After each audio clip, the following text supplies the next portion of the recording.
อันตรายใครบ่แต่บ่ถึงกับผ่าตัวเองถึงสภาพซาเบลกินนี่พอแห้งจะมันได้น้อย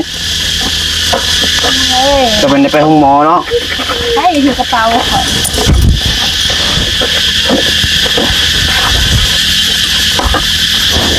บ่เทศไม่ได้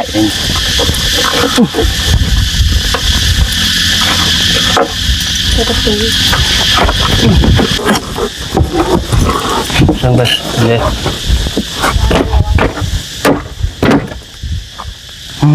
ยังไม่ยอมออกบอกแล้วนี่แล้วก็ปูสีสูตรละไปเนาะเบอร์หนึ่งแมนชิปผู้บ้านเขาตอกหัดใส่เลยต้องพิมพ์บอกเลือดตู้ทั้งเหลืองเลยเด็กฮอดหน่อยเฮ้ยออกเนาะ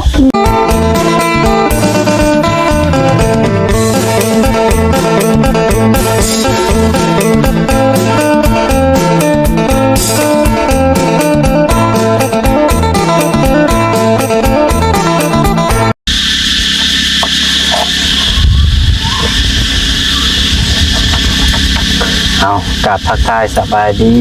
สวัสดีพ่อแม่พี่น้องFCเปิดสุคนบัสมองสุบอลว่าอยู่ฝั่งลาวฝั่งไทยหรือว่าอยู่ทางต่างประเทศเนาะกับพบพ่อกันกับน้องพัดใจอีกแล้วเพียงนอกช่วงค่อยค่ำลงแรงพี่น้องเลยเจอกันอีกวันนี้ก็อยู่พี่เพราะที่บ้านเพื่อนของน้องน้อยพี่น้องเลยเนาะเอิ้นว่าเพื่อนซะอยู่บ่อนนี้อยู่พุ่นไรเอิ้นหน้าพี่น้องเนาะว่าจะนี่เพิ่นเฮ็ดเพื่อนเด้พี่น้องเลยก็เอิ้นเป็นเพื่อนซะคันเอิ้นวันอยู่หน้า1หน้า2มันสิซับซ้อนจังหน่อยเอิ้นว่าอยู่เพื่อนครับอยู่หน้าซะเนาะเสียงจักจันก็เริ่มห้องวูวีแหละพี่น้องเนาะทางหมดมาติดจักจันจะบ่ซื้อกาวกระสร้างแล้วติมาซื้อกาวกระสร้างมาติดตึ๊ดจุ่มเบื่อฮะมันยังอยู่คักดิกาวกระสร้างเอาเนาะเอาให้ภายในเห็นเมื่อกี้สิไปซื้อไปแนมเพนไถ่ตัวละแสนอยู่ใส่วะนั่นก็เอาได้ส่งมีตาสายตาจากขึ้นสันเก่งเกิดได้คนที่หาของฝากเงินไปใหม่ไปต่อที่เป็นเรื่องงานนั่นคือหนึ่งเลยมาสบายดีเลยอยู่กัน3 สาวคือเก่าพี่น้องเนาะจ้าไม่เพนแอมเพนเมืองกล่องซูมเพนบ่วะคุณเด้อเขาเห็นแล้วตัวหนึ่งคันซีเมนเด้อใช้ได้ง่ายได้กินนี่ใช้ดูมือเป็นบ่โมเมนต์ตัวนี้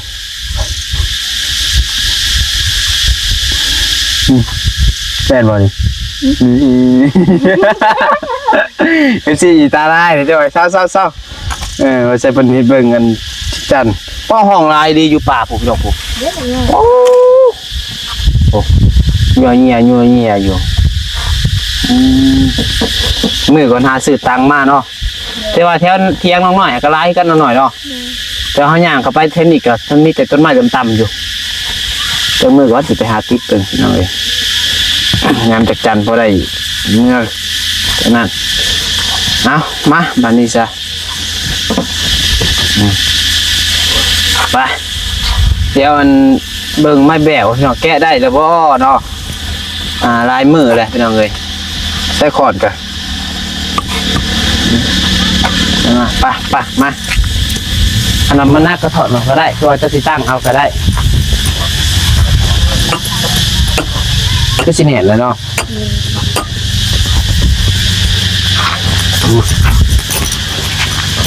เบิ่งอันด้ามแล้วก็โอ้ยพี่น้องงัดได้อยู่ป่ะนี่ได้อยู่แกได้เลยว่าลายมือเลยเนาะ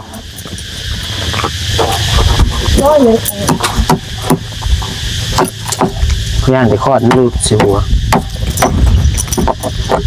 แกะมือใดก็ยังไม่แกะโอ้ย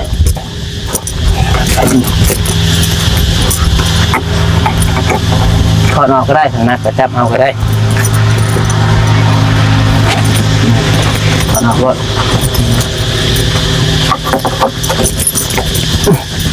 พอสั่งแล้วก็จะบุขึ้นมาได้พี่น้องไอ้พอขันหมอแล้วเวียกแล้วพี่น้อง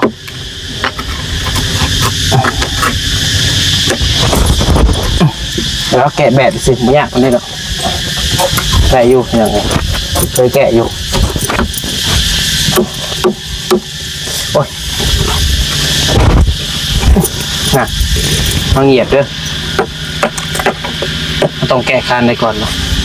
ตัวนี้มันต่อกัน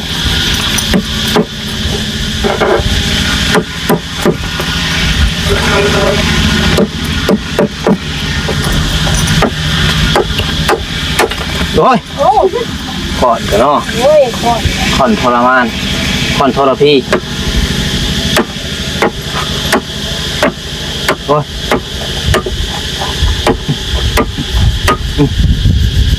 แล้วเรียกแล้วงานนี่บ่เนี่ย ราคาตัวนี้เลยแค่ตัวนี้ก่อนซะ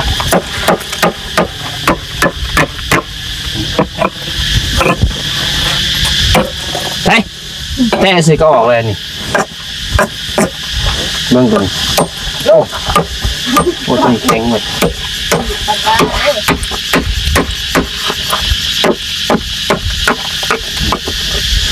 แกะนี่บ่ยากดอกแกะเขาย่านไปคลอดกันนี่แหละนี่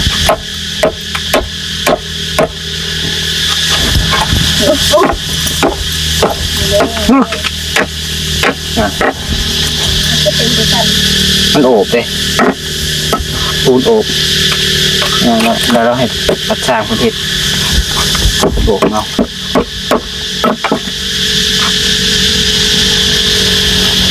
ทดสอบตัวจับนี้ชั่วโมงโอ้ย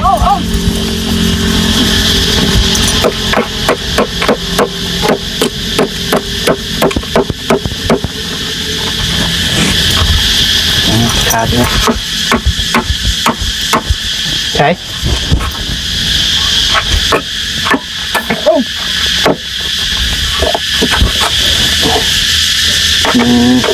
พวกเราตอกตะปูยืดใส่บรรทุกอันเลยทั้งลุมเอาตัวเอาออกมาเป็นค้อนผมได้เมื่อนี้ตะปูมันอยู่ที่บนเนี่ยเลยเขาย่านค้อนเนี่ย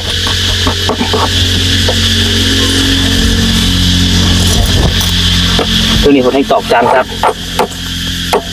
เดี๋ยวจบ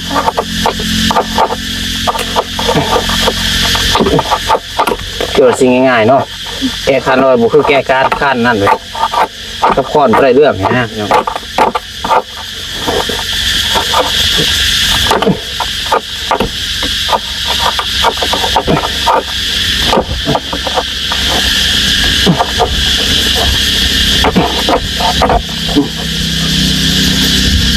เก็บไว้ขายเก็บไว้ให้แมนมั่วขายเราเลยเก็บไว้ขายด้วย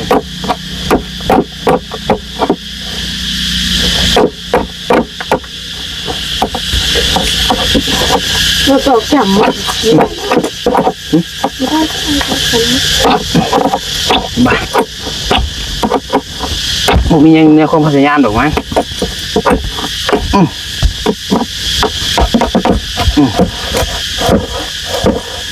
ครับได้คืองามลองเบิ่ง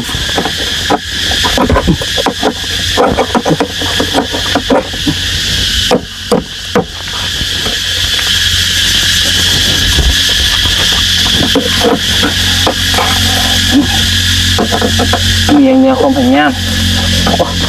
โอ้เจ็บมือก็เจ็บอยู่พี่น้องโอ้ยอ้าวนี่ออกแล้วโอ้ยอันตรายใครพูดแต่พูดถึงกับผ่าตัวเองตึกสภาพชาเบลกินนี่พอแห้งจะมันได้น้อยก็เป็นไปห้องหมอเนาะให้ถือกระเป๋าก่อน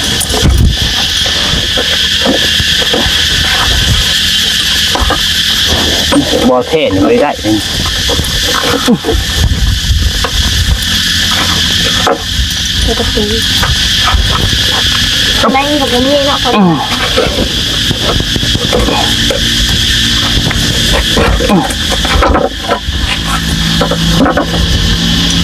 จุ๊บลองเตะเด้อ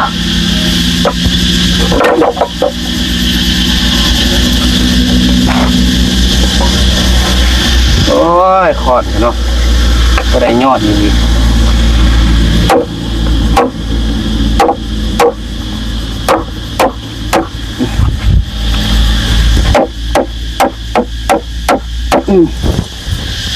เอาอะไรบ้างตัวนี้เก็บกองไว้ไม่ได้นักเลยเพียงเลยใหม่เดี๋ยวใส่นอกเห็ดนักอีกพอลงน้องผัดใส่อีกพวกนี้บรินักมาหน่อยเนี่ยน้อยจัดตัวนี้นะใช้ตัวนี้ติดแปะ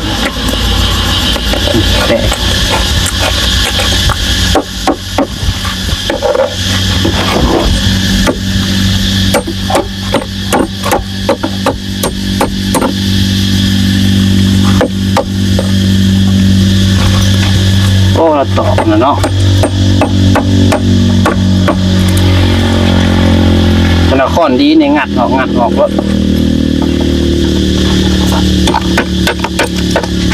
นี่เราตอกอะไรวะ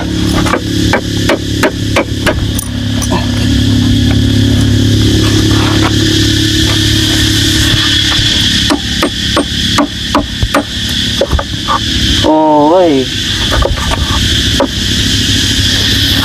มันสิทอดสิแหละมัน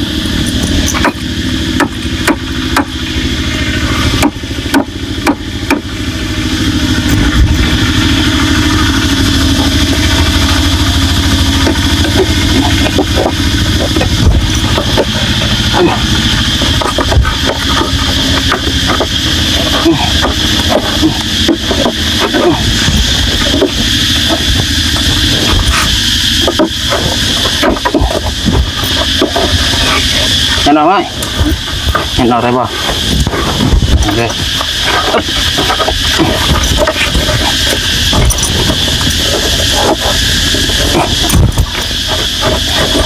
คเดี๋ยวก็ค่ะ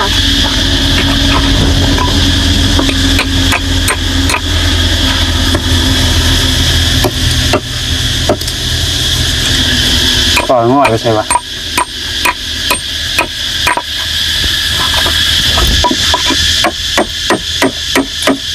โอ้ย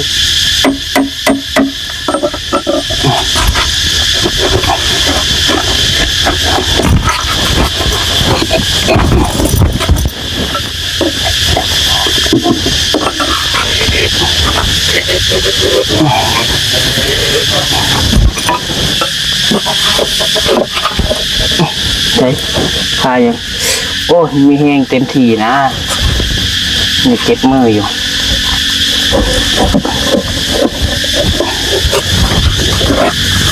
ข้าตะปูตัวนี้ป่ะ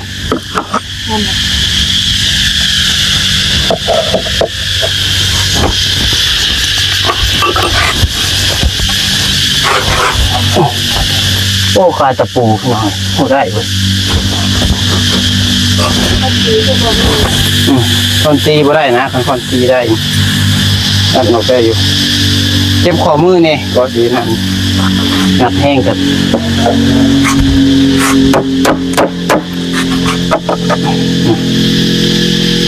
ยุ่นเสียหัวมายังบ่ตาย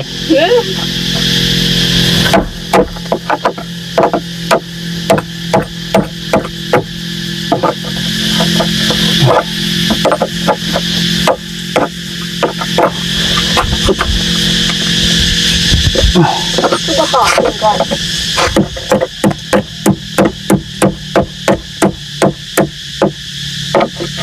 โอ้ยคอนเลยคอน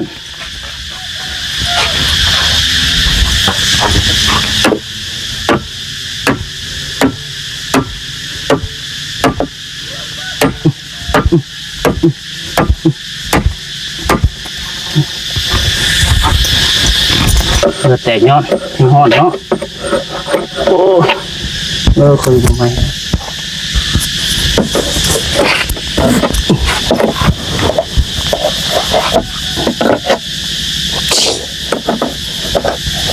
ให้กูทำแมวนี่โอ้ มีเลยอีก2 ดอก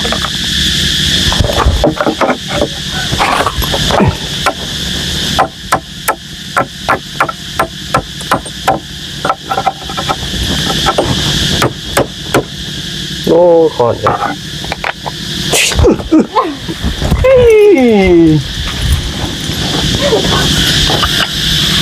อันเดียวนี่ชิบแล้วนี่ตายเป็น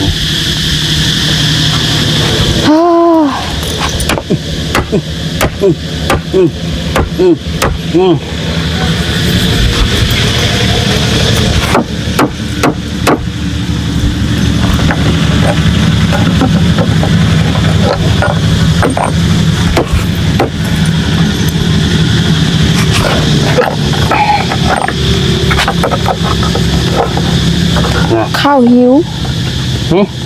ข้าวหิว ข้าวหิวเลย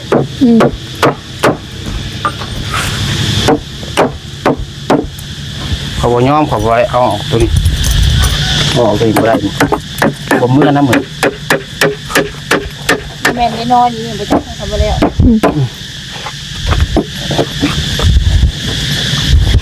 โหนกอะไรวะ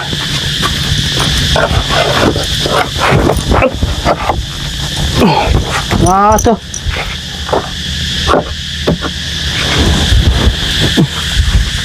หอนได้บัตร มันระวังอยู่ตะโก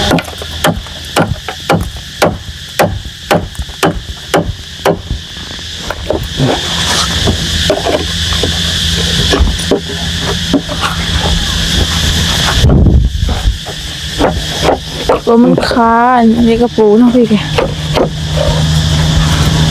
กระปูมันโก่ง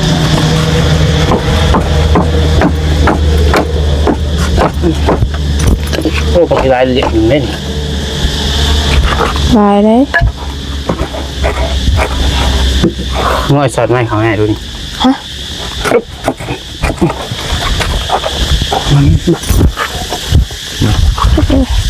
พูดมีทาง ปูละลาย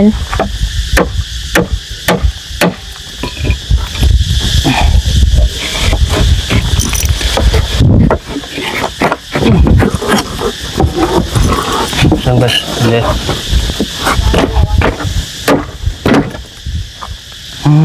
ยังไม่ยอมออก บอกแล้วนี่แล้วก็ปู ปูสีสูบกระดาษอยู่เนาะ เบื้องหนึ่งแมนชิปผู้บอล เขาตอกหัดใส่เลยทุก ต้องพิมพ์บอก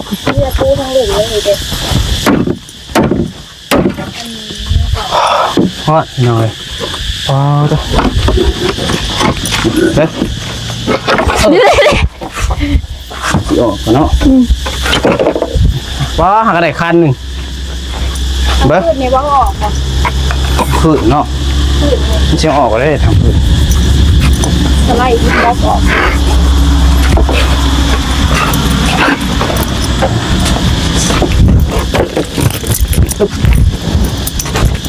เอาต้นเอาอะไรจะปวดแขนแห้งเลยป่ะนี่ปวดคอมือแห้งเลยดิขับรถมือได้รอบอันนี้ก็เบ่งขึ้น เดี๋ยวไปขับมาเอง จิบดีได้เบือนสมอยได้ เดี๋ยวได้แล้วกันโอ้ใหม่อีก มือมีขอดหมดดิ มีคอนเท้า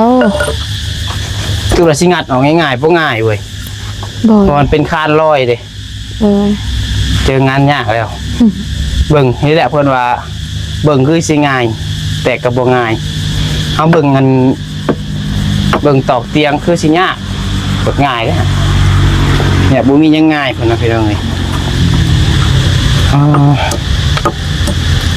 ไปขอคืนเสียมว่ะ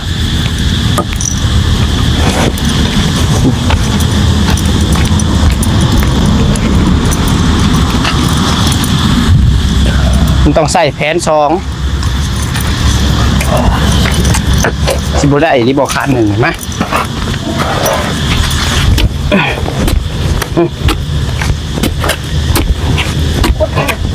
คุณ คุณดินบอสออดอะไรออกกันนะ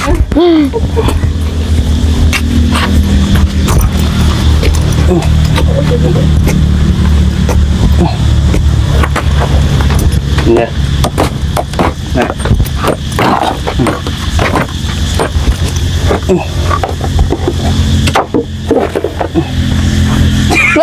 งานอีกอย่าง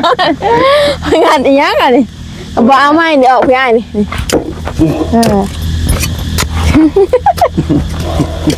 สิเป็นงานคานแบบนี้เนาะนี่กระเต็ก แข็งแกร่ง แข็งบ่น้อยถึงกับยอมงัดคานเฮือนได้บ่ยอมเลยต่อมาตัว เขาก็ย่อม ต่อมา เลย ทางอ้ายพี่บ่ทางออกมาเด้ เขาก็ย่อมแล้วไอ้ถางออกได้ เนาะเนื้อฟ้ายังมีฟ้าขันเอาออกแล้วนี่ประมาณ2 ชั่วโมงเหมือนกันนี่ ย่านนี่กว่าอีกแล้วว่า2 ชั่วโม เพ ง ราะคันมีเล็กงัดเอางัดออกได้อยู่กับคันห่างกายแข็งแห้งเนี่ยอันนี้ห่างกายมือที่ปวดมือพี่น้องเลยปวดข้อมือเพิ่มมาใส่เบาอะไร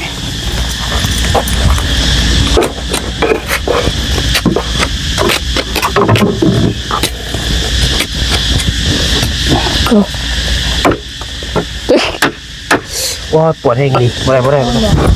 ยอมเลย ย่อมเลยบ่ ยอมเลยเจ็บข้อมือแห้งเจ็บมันต้องออกระยะด้วย รุดแล้ว โอ้ยคอน เอาซะได้นอนหัวตัวเองนะ หัวน้องน้อยเพราะแห้งนี้เขาหัวตัวเองหัวคายได้บริเป็นโทษ จะ เขา เจ็บ หัวน้องน้อยนี่เพราะแห้ง หมอตื่นมีกันเจ็บแล้วจะดี ช่วยซ้ำช่วยซอดเอาได้คันหนึ่ง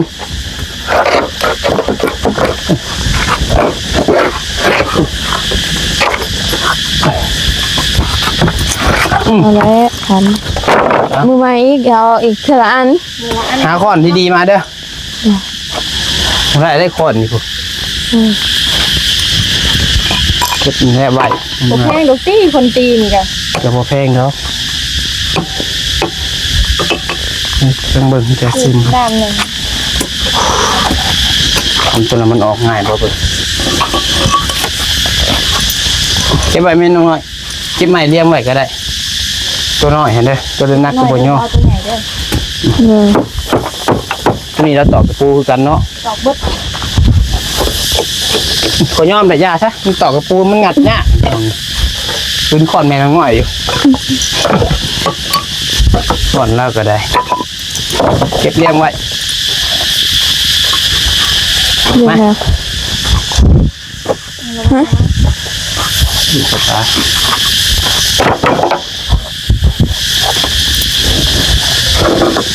เอาก่อนเอาจะได้ โอ้ย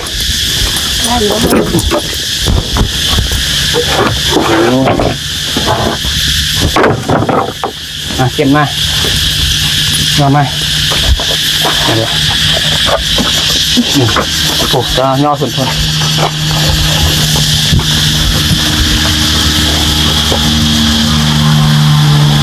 1 2 ครับจะกินใส่แล้วตะปอกตะปูระวังอ๋อเดี๋ยวขับรถเด้อมาเด้อขวดแห้งดิมาสูบน้ำเห็นไหมพอก่อนพอไว้เลย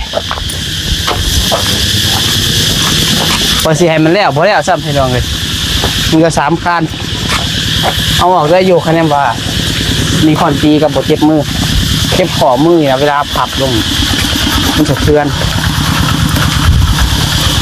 ไปล้างหน้าได้เบิดอยู่กินขับวะ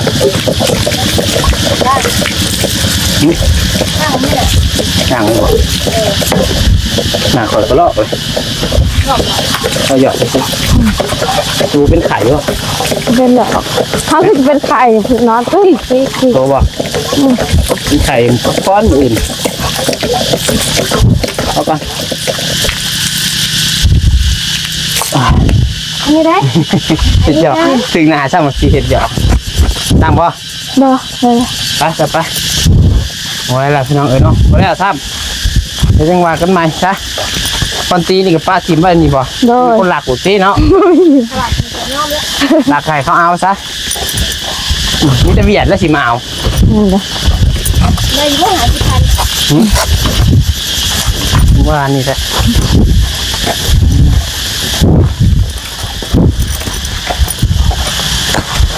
ไปจ้ะพี่น้องเอ้ยมีแต่ว่าคลิปนี้ก็แก้แบบให้น้องน้อยแต่บ่ว่าบ่สำเร็จซ้ำเนาะในคันหนึง เด็กคันเดียวนึงเดี๋ยวจะว่ากันใหม่เดี๋ยวพี่น้องได้ขอบคุณในไลน์ที่เข้ามาชมและประโยชน์ใจสำหรับที่นี่ลำลาแล้วสบาย ไว้ ดี